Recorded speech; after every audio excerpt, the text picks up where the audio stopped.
Hello and welcome to Creative Momentum with Meg Dunley. I hope you're having a beautiful and creative week. The sun has just come out today in Melbourne and it's like all of Melbourne is rejoicing at having some warmth. We've had a kind of bitterly cold start of the week. I'm just home from getting my hair cut, finally, after 3 months. I last got it cut when I was in France. Which brings me to this interview where I chatted with Genevieve when we were both doing our writing residencies at Chateau de Orgeveau. Genevieve is originally from Houston, Texas, but she's kind of lived all over the place, even in Spain. So she's lived in Portland, Virginia, and Spain, and she spent a year there teaching English, which is pretty amazing. She was at the chateau working on her novel and she was going home thinking about how she can balance her creative work with her paid work. During our conversation, she shares some insights about how to push through those early frustrations of early work, of creative work, and the importance of, writing when you are truly passionate about or what you're truly passionate about rather than writing for other people. And she talks also about where she finds her inspiration from books, music, art, and other conversations with creators, which is what this is all about. I really hope you enjoy this episode. I love chatting with Genevieve and getting to know her while we were there at the chateau. Here's the interview. Excellent. Okay. Hi, Genevieve. Hello. Do you want to start just by introducing yourself and where you're from? Yeah, my name is Genevieve. I'm originally from Houston, Texas, but I've kind of been all over the place recently. I went to college in Portland, Oregon, then lived in Virginia for a year. Then this last year I was living in Spain, and now I'm here. And I'm about to move back to Portland, so kind of all over. Nomadic. Yes. Yeah. Yes. But I'm a writer, and that's kind of what I'm here for. Do you do other? You have other creative outlets as well as writing? Nothing as consistent as writing, but I would like to get into more like visual arts, and I've always wanted to try like pottery, and I don't know, I think I'm drawn to art in kind of all its forms, but writing is the only one that has called to me consistently, I guess, and that I've done consistently. Can I ask what you were doing in Spain? Yeah. I was working as an English teaching assistant at a small primary school in a tiny town on the north coast of Spain. So I was there from this last October through the end of May. Excellent. Can you tell me a little bit about your creative process? Yeah.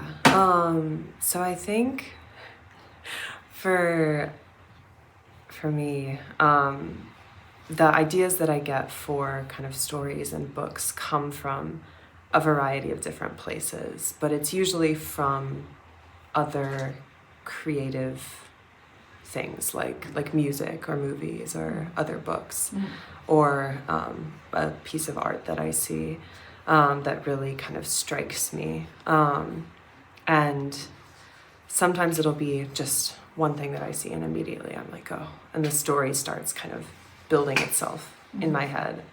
And sometimes it's something I have to stew on for a while until the pieces kind of slowly come to me. And so I usually write an idea down when I first get it. Like in a notebook or? In my notes app on my phone. If it feels like a really solid short story idea, then I'll start kind of a document in my Google Docs and write as much as I know about it at that point.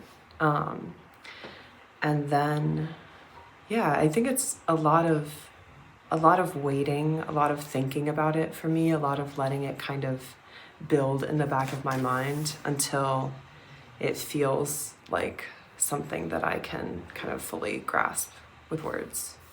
And then I'll usually write it. Excellent. Who or what or where do you get your creative inspiration from? A lot of it is from books that I read. I think a lot of the things that show up in my stories and in my book are kind of my favorite elements of my favorite books. I get a lot of inspiration from music. My favorite band is Lord Huron, and I love the storytelling that they do in their music and their songs. And so I listen to them a lot. I also, even from like social media, I follow a lot of different artists on social media. And so my kind of Twitter feed is always like art and poetry. And that combination, I get a lot of inspiration from that. Yeah. I love that. Because, I mean, songs really are poetry, aren't they? Yeah. You look at the lyrics. Yeah. Tell me, do you have a routine for your creative work? Not as much as I would like to, I think. I think that being here at this residency has made me want to build a more consistent routine. Because for a lot of my life, I think I've been a very right when inspiration strikes kind of person, which means sometimes I'll go like weeks without writing anything, and then I'll write a chapter of a book in a couple days or something. And while I was drafting my novel last year, I was trying to write and like chip away at it relatively consistently. But since I've finished that, I'm now trying to find a new balance, I think. And I'm about to start a new full-time job, and so that will be also learning how to balance with that time commitment and how to fit writing into my schedule. So it's something that I'm thinking about. Yeah. Mm-hmm. If you were to have a conversation with someone who is just in the early stages of their creative journey, that is wanting to stick their toe in and not sure how to do it, what would be your pearl or pearls of wisdom that you would want to share with them? I think to keep going is a big one, because the things that, at least in writing, the things, and I mean in art in general, the things you make at the beginning don't usually match your vision of what you want the thing to be, because you don't have the kind of experience or skills for it yet. And that can be really frustrating and discouraging at the beginning. But it's all about just like continuing to do it and to practice and to build your skills. And also I would say to write and to make the things that you really love, and that you are really excited and passionate about. Don't write to anyone else except yourself. Yeah, that's such great advice. Is there anything else that you'd want to say about creativity, writing? I think also it's a lot about being really open to the world and finding inspiration kind of everywhere.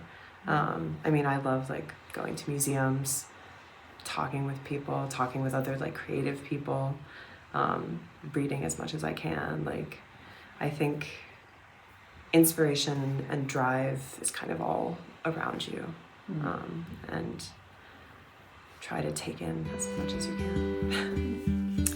How great was that? Genevieve's message about persistence, that the things that we create at the beginning often don't match our vision because we don't have that experience yet, but it's about continuing that practice and building our skills. Her advice to write and create what you're truly excited about and passionate about, and not for anyone else, is such a great reminder for all of us. Focus on what we want to be doing, and then we actually truly create beautiful things. a beautiful insight also about being, her openness to the world and finding inspiration everywhere. Museums, conversations, books, art. It's a great reminder for all of us that we can find creativity anywhere, and how important it is for us to stay curious and taking in as much as we can. I've just come in from the garden and I was watching the bees buzzing around, the sage flowers, watching the roses begin to unfurl. And, creativity is right there in nature, asking us to watch and observe. So I hope this week you can find some time to just be curious as you step into your days of the week. I hope you enjoyed this episode.